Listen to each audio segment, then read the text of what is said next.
이 땅을 하나님의 눈으로 바라보게 되면은 아마 영상에서 보여준 것과 같은 그런 모습으로 보게 될 것입니다. 우리 한 사람이, 우리 개개인이 세상을 품기에는 너무 부족하지요. 우리가 감당해야 될 삶의 무게가 세상의 모든 문제를 끌어안을 수 있는 사람은 아무도 없을 것입니다. 그래서 하나님께서 이 땅을 전체를 바라보시면서 감당할 만큼씩 세워진 교회와 각 개개인에게 나누어 주시는 거죠. 그래서 그 나누어 준 것 가운데 내가 감당할 수 있는 부분을 감당해 가는 것이 우리 그리스도인들의 선교 사역이라고 할 수가 있겠습니다. 그 영국의 한 옥스퍼드 대학교에 재학 중이던 한 학생이 아프리카 선교사님의 그 선교 소식과 도전을 받고 마음에 감동이 있어서 선교 사역에 참여하기로 마음을 먹고 결국 아프리카로 떠나게 되었고, 그 아프리카 선교지에서 사역하는 가운데 이제 병이 들어서 죽음을 맞이하게 될 때에 자신의 그 아프리카 행을 끝까지 반대했던 그 대학 교수님 한 분에게 편지를 남겼다는 것입니다. 그래서 그 편지의 글에 이런 글귀가 새겨져 있었다고 합니다. 저는 아프리카 선교 사업이 마치 커다란 다리를 건설하는 것과 같다고 생각합니다. 그 다리의 기초를 다지기 위해서는 비록 보이지는 않지만 그 땅 속에 얼마나 많은 돌이 묻혀야 하는지를 교수님께서도 잘 아실 것입니다. 만일 그리스도께서 저에게 아프리카의 땅 속에 묻히는 이름 없는 하나의 돌이 되기를 원하신다면 기쁜 마음으로 그렇게 할 것입니다. 이렇게 글귀를 적어놨다는 것입니다. 그러니까 이 아프리카 선교에 헌신한 이 젊은 선교사에게는 자신의 그 선교 사역의 고백을 이름 없이 묻히는 작은 돌이 되는 것으로 바라보고 그렇게 그 삶의 의미를 찾았다는 것입니다. 각 선교사들의 만나보면 그분들이 자신의 선교 사역이라든지 삶의 의미들을 나름대로 그리고 있는 그 고백이 있는 것을 발견을 하게 됩니다. 그래서 여기 이 젊은 선교사가 이름 없이 묻히는, 아프리카 땅에 묻히는 하나의 이름 없는 돌로서 자기의 그 선교 사역의 의미를 담아서 하나님 앞에서 고백하면서 그 고백을 따라서 삶을 살아간 것입니다. 얼마나 이 고백들이 참 귀한지 이 글을 보면서 제가 느끼게 되었습니다. 그 서울에도 합정동에 가면은 양화진 외국인 선교사 묘지가 있습니다. 그래서 그 조선시대 고종 때부터 선교사들이 한국 땅에 들어오게 되는데, 그때로부터 이제 선교 사역을 하다가 죽게 된 선교사님들을 묻어놓은 묘지가 되겠습니다. 거기 가면 그 묘비에 선교사들의 그 이름과 그리고 얼마를 살았는지 그 연수와 그 다음에 평소에 가지고 있었던 그 고백, 자기의 하나님 앞에서 자기의 선교 사역을 다짐하고 고백하는 그 평생의 고백이 되는 그 고백의 글귀가 새겨져 있습니다. 그 캐나다 출신으로서 한국에 왔던 그 윌리엄 제임스 홀이라고 하는 캐나다 출신의 그 평양에서 의료 선교를 했던 그 선교사님의 묘비에는 이런 글귀가 새겨져 있습니다. 내가 조선인의 가슴에 청진기를 댈 때 언제나 나의 청진기도 그들의 심장 소리와 함께 두근거렸습니다. 나는 아직도 조선을 사랑합니다. 이런 글귀가 새겨져 있습니다. 그 윌리엄 홀은 평생을 그런 고백 가운데서 자신의 선교 사역의 의미를 항상 마음속에 새겼던 사람인 것입니다.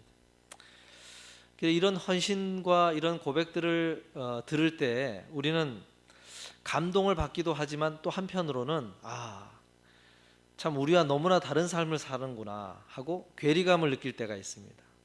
저 사람들은 특별한 사람들이니까 그런 삶을 살겠지, 이렇게 우리와는 다른 사람이라고 이렇게 거리감을 느낄 때가 있기도 하지요. 근데 오늘 본문 말씀을 이제 묵상을 하려고 하는데, 이 본문 말씀에서는 그들이 특별한 사람이기 때문에 그런 삶을 산 것이 아니고 이들을 이끄신 하나님의 손길에 의해서 이들의 삶도 이런 고백이 드려지게 되었다고 하는 하나님의 섭리하신 작품의 결과이지 이 사람들이 특별한 사람이기 때문에 그런 것이 아니라고 하는 것을 오늘 말씀은 우리들에게 알려주는 그런 말씀이 되겠습니다.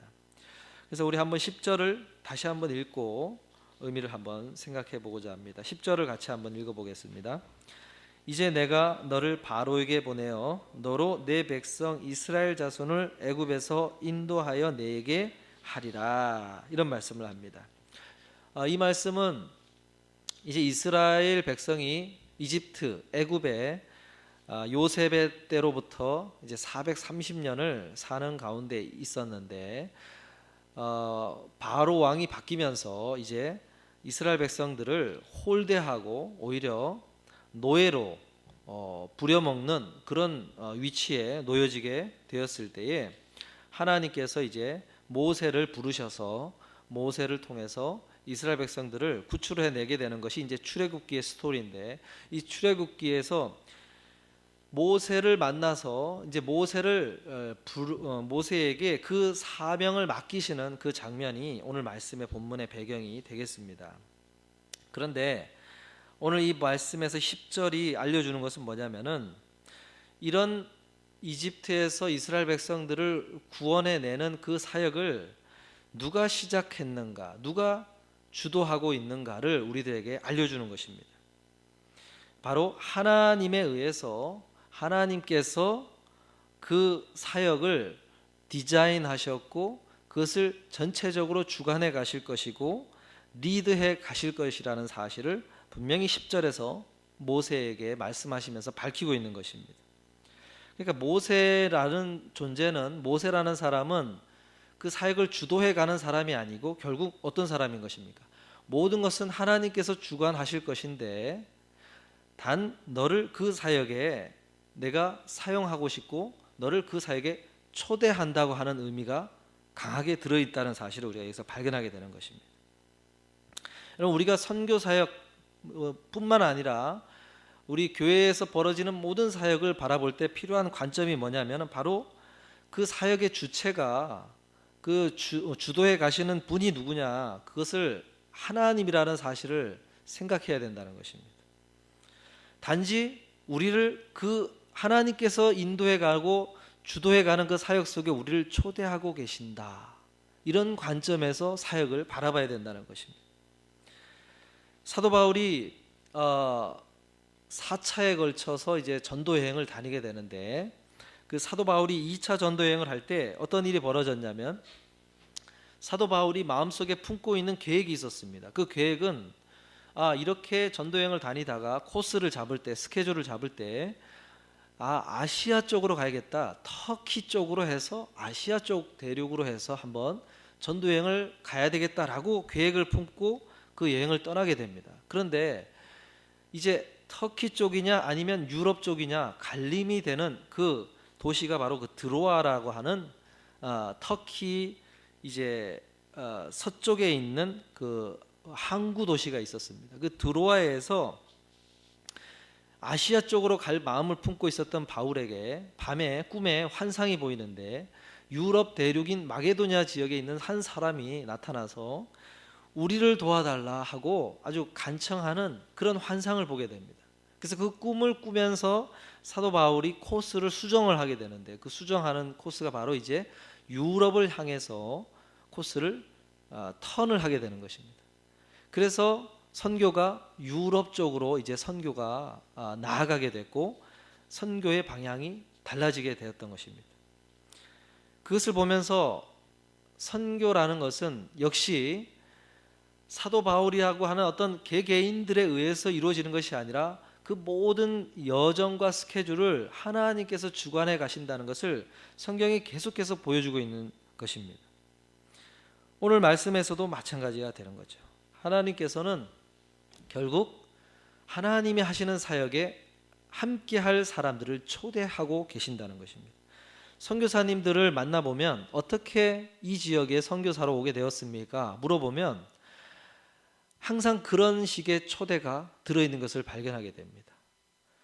우연히 아는 선교사님을 방문하러 왔다가 그 선교사님으로부터 내가 이러이러한 사정 때문에 더 이상 선교를 할 수가 없게 되었는데 우리 목사님이 또는 우리 당신이 이 사역을 맡아서 계속 해줬으면 좋겠습니다 하고 그런 식의 어떤 초대를 받은 경우들이 굉장히 많이 있다는 사실을 저는 많이 발견을 했습니다. 태국에 갔을 때도 그랬고 사이판에 갔을 때도 동일한 고백들을 제가 듣게 되었습니다. 오늘 말씀에서 알려주는 것은 뭐냐면 선교라는 것은 하나님이 하시는 것이다. 그런데 하나님이 그 사역에 참여할 사람들을 초대하고 계신다는 사실을 발견하게 되는 것입니다. 여러분, 그러면 초대받은 자가 알아야 될 사실 두 가지를 오늘 말씀을 통해서 알려주고 있는데, 첫 번째가 무엇이냐면 그 7절에 나오고 있습니다. 7절을 같이 한번 읽어보겠습니다. 7절, 여호와께서 가라사대 내가 애굽에 있는 내 백성의 고통을 정령이 보고, 여기까지만 읽겠습니다. 여기 보면 하나님께서 모세에게 자, 너가 이러한 일을 했으면 좋겠다라고 어떤 일에 관한 설명을 하시기 전에 무엇을 먼저 이야기하냐면 하나님께서 무엇을 보았고 무엇을 느끼셨는지에 관한 하나님의 마음에 관한 말씀을 먼저 이야기를 하고 있다는 사실을 여기서 발견하게 되는 것입니다. 여러분, 하나님께서 하시는 일에 초대받은 자에게 하나님께서 먼저 나누어 주길 원하시는 것은 뭐냐면 하나님이 어떤 마음을 가지고 계시는지, 하나님이 가지신 그 마음을 나누기를 먼저 원하신다는 것입니다. 선교의 시작이 하나님으로부터 시작되는 것인데 그 하나님께서 시작되는 그 하나님에게서 하나님이 원하시는 것은 하나님이 어떤 마음으로 한 민족을 또 그 땅을 어떤 그 필요를 바라보고 계시는지에 대한 그 마음을 나누기를 먼저 원하셨다는 것입니다. 그래서 이 모세가 나중에 보면 처음에는 그렇지 않았는데 나중에 점점 이 이스라엘 백성들을 향해서 이 백성들을 향한 하나님이 처음에 모세에게 나누어줬던 그런 식의 마음들, 아픔들, 사랑의 마음들을 가지고 이 백성들을 바라보면서 하나님 앞에 서는 것을 성경이 소개해주고 있습니다. 이스라엘 백성들이 모세가 40일 동안 시내산에 올라가서 십계명을 받고 율법을 받는 가운데 밑에서 금송아지를 만들어서 우상 숭배가 벌어졌습니다. 내려와서 모세가 그 사건을 보고 돌판을 던지면서 분노를 하게 되죠. 그러면서 그 가운데서 하나님께서 진노하시는 가운데 모세가 하나님을 향해서 이스라엘 백성들을 중보해서 간구해서 기도하는 장면이 나오는데 출애굽기 32장 31절 32절에 보면 이런 기도를 드립니다. 모세가 여호와께로 다시 나아가 여짜오되 슬프도소이다. 이 백성이 자기들을 위하여 금신을 만들었사오니 큰 죄를 범하였나이다. 그러나 합의하시면 이제 그들의 죄를 사하시옵소서. 그렇지 않사오면 원컨대 주의 거룩하신 책에서 내 이름을 지워버려 주옵소서. 이런 말씀을 합니다. 모세가 처음에 이런 마음을 품지 않았거든요. 처음에는 이런 마음이 아니었는데 모세가 점점 하나님처럼 처음에 하나님이 오히려 이스라엘 백성들의 신음소리를 듣고 마음을 아파하고 그런 마음을 소개하셨는데 나중에 하나님께서 이 백성들을 내가 결단코 이제 내 책에서 지워버리겠다고 이야기를 하시니까 오히려 모세가 나서서 이 백성들을 하나님 긍휼히 여기시고 용서하여 주옵소서. 만약 그렇지 않으면 제 이름을 지워달라고 하면서 이제 이스라엘 백성들을 향해서 그런 사랑의 마음으로 오히려 간구하고 있는 모습을 보게 되는 것입니다.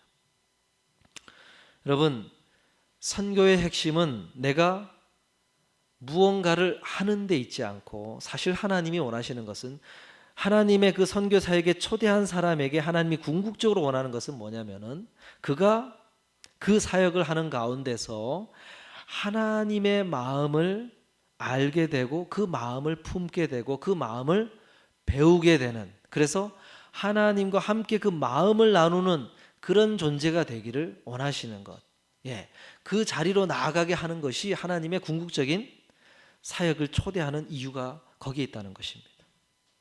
선교 사역하면 뭐 내가 많은 걸 해야지 이렇게 하고 나아가지만 사실은 선교지에 나가보고 선교 사역에 참여해 보면 고백이 뭐가 나오게 되느냐면 내가 뭔가를 해서 뿌듯합니다가 아니라 내가 무언가를 가르쳐 주려고 또는 내가 무언가를 섬기려고 왔다가 오히려 섬김을 받고 내가 오히려 하나님 앞에서 깨닫게 되고 배운 것이 너무나 많습니다 하는 그런 간증을 하게 되는 것이 참 선교 사역을 감당하게 될 때 임하는 은혜라는 것입니다. 오늘 하나님께서 모세에게 일을 나누기 전에 어떤 스케줄, 계획을 나누기 전에 하나님께서 무엇을 보았는지 그것을 나눠주고 계신다는 것입니다. 내 백성의 고통을 보았다 하면서 모세에게 그 이야기를 하고 계시는 것입니다. 이 선교 사역의 나눔 속에서 이와 같은 메시지가 또 한 번 나오게 되는데 요나라는 선지자가 이스라엘, 북이스라엘, 남과 북으로 나누어진 이스라엘의 시기에 북쪽 이스라엘 선지자로 활동하고 있었는데 이 요나를 아수르라고 하는 그 강대국의 수도인 니느웨 성에 가서 그들에게 하나님의 심판의 메시지를 전하고 그들이 회개할 것을 전하라 그 말씀을 맡기게 됩니다. 그때 요나가 가기 싫어서 다시스라고 하는 다른 곳으로 가는 배를 잡아 타고 도망을 가게 되지요. 그러나 결국은 요나가 그 니느웨 성에 가게 되고 그 니느웨 성에 가서 말씀을 선포하게 되는데 말씀을 3일 동안 선포한 다음에 그 성을 빠져나와서 성 동편에 언덕에 올라가서 앉아서 성에서 과연 무슨 일이 벌어지는가를 이제 살펴보게 됩니다. 그럴 때 그 하나님께서 요나에게 맡기신 일이 다 끝난 가운데서 동편에 앉아 있는 요나에게 하나님께서 박넝쿨을 자라게 합니다. 박넝쿨이 자라게 돼서 그늘이 만들어지게 되는데 한낮에 뜨거운 태양이 내리쬐는 가운데 그 그늘이 만들어지니까 요나가 아주 기쁜 마음으로 감사하면서 그 그늘 밑에 앉아 있었습니다. 그런데 그 이튿날 새벽쯤에 하나님께서 벌레를 통해서 그 박넝쿨을 갉아먹게 만들고 시들어 버리게 만듭니다. 그럴 때 한낮에 장렬하는 그 뜨거운 태양빛에 너무 뜨거워서 이 요나가 불평을 하고 화를 내게 되는 장면이 나오게 됩니다. 그때 하나님께서 하신 말씀이 뭡니까? 요나서 4장 10절에 11절에 여호와께서 가라사대 내가 수고도 아니하였고 배양도 아니하였고 하룻밤에 났다가 하룻밤에 망한 이 박넝쿨을 내가 아꼈거든 하물며 이 큰 성읍 니느웨에는 좌우를 분변치 못하는 자가 12만 명이요 육축도 많이 있나니 내가 아끼는 것이 어찌 합당치 아니하냐 이런 말씀을 합니다. 무슨 얘기입니까? 요나에게 일은 다 끝났어요. 그러나 하나님이 궁극적으로 그 요나에게 원하셨던 것은 일을 하는 것에 그치는 것이 아니라 무엇을 가르쳐 주려고 했던 것입니까? 하나님의 마음을 요나가 알기를 원하셨다는 것입니다. 그것을 배우기를 원하셨다는 것입니다. 그래서 하나님께서 하나님의 선교사에게 초대하는 사람들에게 원하시는 것은 그들이 어떤 일을 하는 것에 그치는 것이 아니라 그것을 통해서 하나님이 가지신 그 마음을 그들이 알기를 원하고 그것을 배우기를 원하시는 것이 하나님의 궁극적인 목적이라는 것입니다. 그래서 하나님이 가지신 그 마음을 그 초대받은 자와 함께 나누시기를 원하시는 거예요. 하나님의 마음을 함께 품기를 원하시는 것이 하나님이 그 초대하는 그 사람에게 원하시는 그 궁극적인 목적이라는 것입니다.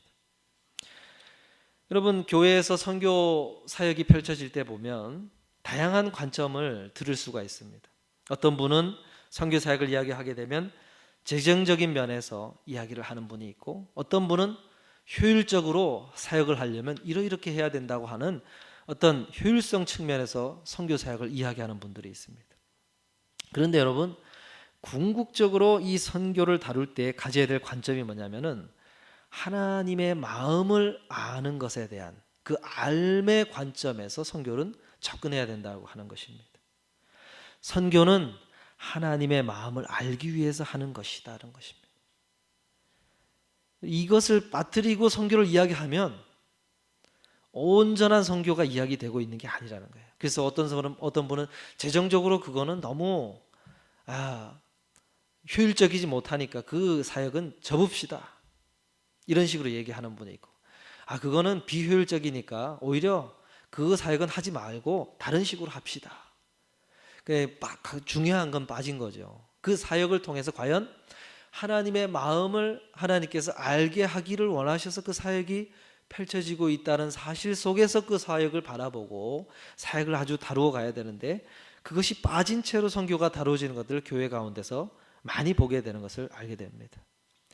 여러분, 오늘 우리가 이 시간의 말씀을 생각하면서 기억해야 될 것은, 선교라는 것은 그 참여하는 자에게 하나님의 마음을 알게 하시는 귀한 축복의 통로요, 하나님의 마음을 알게 되는 배움의 현장이 된다는 사실을 여러분 기억하시기를 바랍니다. 그리고 이제 두 번째 초대받은 자가 알아야 될 관점이 하나가 있는데, 그게 뭐냐면 그 7절 다음 절을 한번 읽어보도록 하겠습니다. 7절 읽은 그 다음 그들이부터 읽어보겠습니다. 시작.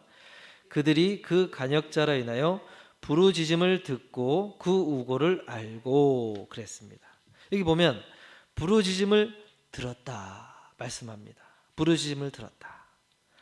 이 백성들이 힘들고 어려우니까 못 살겠다고 하는 그런 부르짖음이겠죠. 그런데 그 부르짖음 속에는 단순하게 그냥 못 살겠다고 하는 아우성치는 그런 신음만 있는 것이 아니라, 거기에는 하나님을 향하여 올려지는 그런 기도의 신음들이 들어 있었을 것입니다. 그래서 하나님의 이 선교 사역에 있어서 중요한 것은 뭐냐면 이 기도가 굉장히 중요한데, 모세를 하나님께서 부르신 이 초대하신 그 이유는 결국 이스라엘 백성들이 하나님을 향해서 드렸던 그 부르짖음의 기도에 대한 하나님의 응답이요 대답으로서 모세를 부르게 되었다는 것입니다.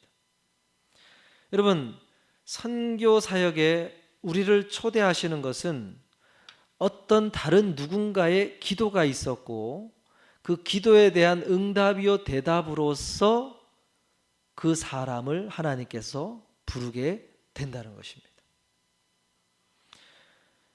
우리가 선교 사역을 추진하는 과정에서 굉장히 많은 불협화음이 교회 속에서 일어나는 것을 보게 됩니다. 그래서 그 사역 자체에 대해서 부정적인 태도를 취하게 되는 일들이 굉장히 많이 일어나게 되죠. 근데 여러분, 한 가지 더 생각해야 될 것은 뭐냐면은, 그 사역 속에 초대하는 그 하나님의 섭리가 있게 된 것은 누군가가 하나님 앞에 부르짖은 기도가 있었다는 것입니다. 그 선교 현지에서 또는 그 선교와 관련된 누군가가 하나님을 향하여 부르짖는 기도가 있었다는 것입니다.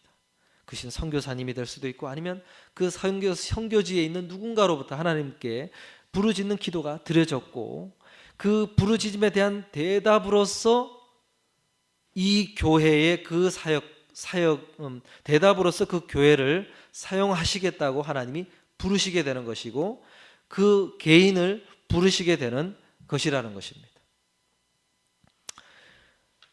그러니 하나님의 그 기도에 대한 응답으로서 대답으로서 나를 부르셨는데, 이 교회를 부르셨는데, 이 교회 사역에 이 사역을 허락하셨는데, 그것을 단순하게 그냥 재정적인 이유로, 그냥 효율적이지 못하다는 이유로, 이런저런 마음이 안 맞는다는 이유로 그것을 접게 되는 것이 옳지 않다는 것입니다.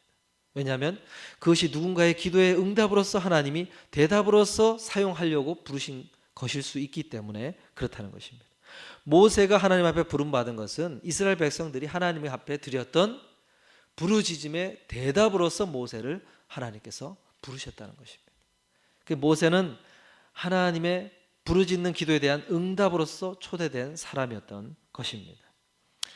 오늘 제가 캄보디아에 이 어린이 아이들을 데리고, 어린아이라고 그러면 한 초등학교 4학년 이상부터 고등학생까지 그런 인원을 한 15명, 그리고 어른들을 한 15명, 청장년을 15명 해서 팀을 이루었는데 한 30명 정도 되는 그 팀을 데리고 제가 캄보디아 한대희 선교사님, 저희가 후원하고 있는 그 선교사님을 컨택이 되어서 그 팀을 데리고 그 현장에 간 적이 있습니다. 2009년으로 제가 기억을 하는데, 그때 갔을 때 준비된 모든 사역을 한 여섯 개 교회를 그 선교사님이 순회하면서 다 케어를 하고 있었는데, 그 교회를 방문을 하면서 준비한 사역을 했습니다.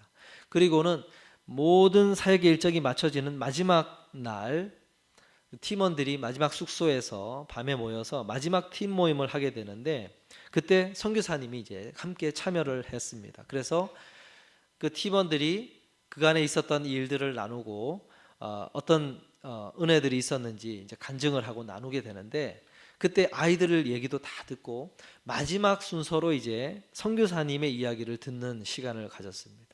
그랬을 때 선교사님으로부터 우리가 들었던 얘기는 뭐냐면, 그분이 어른 사역을 안 하고 어린이 청소년 사역만 하는 거예요. 그 10여 년간 어린이 청소년만 사역만 하니까 쏟아붓는 것만 있지 나오는 열매가 그렇게 많지 않다는 것입니다.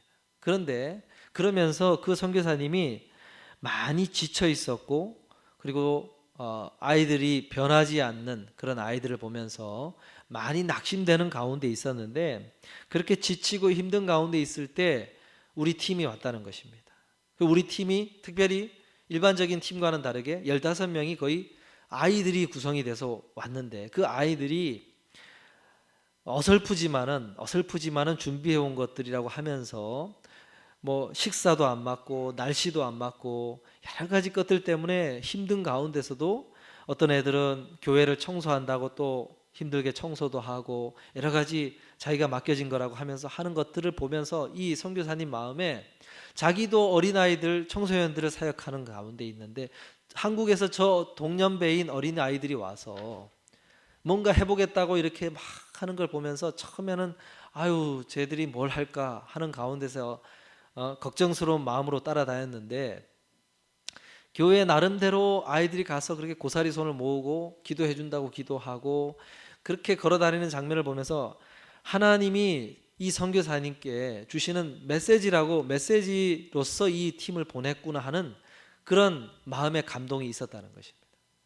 그러면서 자기가 낙심되고 지친 가운데서 하나님께서 그래도 하라고 하는 위로하고 격려해 주는 그러한 격려의 메시지를 저 팀을 통해서 하나님께서 주신다고 하는 그 확신을 자기가 갖게 되고 하면서 너무 감사하다, 내가 다시 정말로 마음에 큰 위로를 받았고 격려를 받았다고 하면서 그 마지막 팀 모임에 감사하다는 이야기를 해 주셨습니다. 그러니까 우리는 알지 못했지만 선교사님께 하나님께서 하시려는 어떤 대답, 선교사님이 지치고 낙심 가운데 하나님 앞에 드렸던 그 기도에 대한 대답으로서 우리 팀을 사용하셨다는 것입니다. 그래서 현장에 가보니까 그것을 지나고 나니까 나누어 주실 때 비로소 그것을 알게 되었다는 거죠. 여러분, 모든 선교 사역은 하나님께서 사랑하는 성도 여러분, 우리 산돌교회가 공식적으로 후원하고 참여하는 사역은 바로 캄보디아에 있는 한대희 선교사님입니다. 한대희 선교사님이 이제 아내분이 이제 같이 동역하시다가 암이 걸리셔가지고 3년 전에 돌아가시고 이제 혼자 가서 지금 계속해서 이제 사역을 하고 계신데, 바라기는 지금의 선교 사역뿐만 아니라 우리가 이 주변에서 할 수 있는 그런 많은 선교들을 함께 참여했으면 좋겠고, 그리고 하나님이 누군가의 그 기도에 대한 대답으로서 만약에 선택해야 된다면 저는 우리 산돌교회가 선택이 되는 그런 교회가 됐으면 좋겠고, 그리고 우리 산돌교회 교인분들이 그 초대되는 대상들이 되어서 그곳에 참여하는 가운데 하나님의 그런 마음들을 함께 배우게 되고 하나님의 마음을 함께 공유하게 되는 그런 자리로 나아가는 그런 복된 교회가 되고 복된 성도들이 될 수 있기를 주의 이름으로 축복드리겠습니다. 기도하겠습니다.